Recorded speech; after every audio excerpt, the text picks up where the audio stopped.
Good afternoon. So this afternoon, someone called me that the courier said that my Pinoy Fitness medal just arrived. So I have to get it first. Yes, sir. Just arrived. There.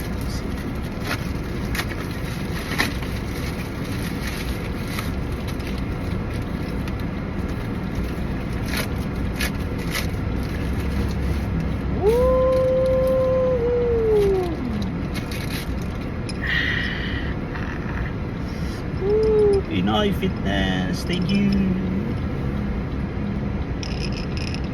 Yes, sir. Wow. Amazing.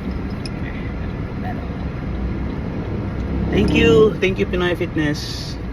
Actually, I registered another virtual run at 375 kilometers. So, from January to March.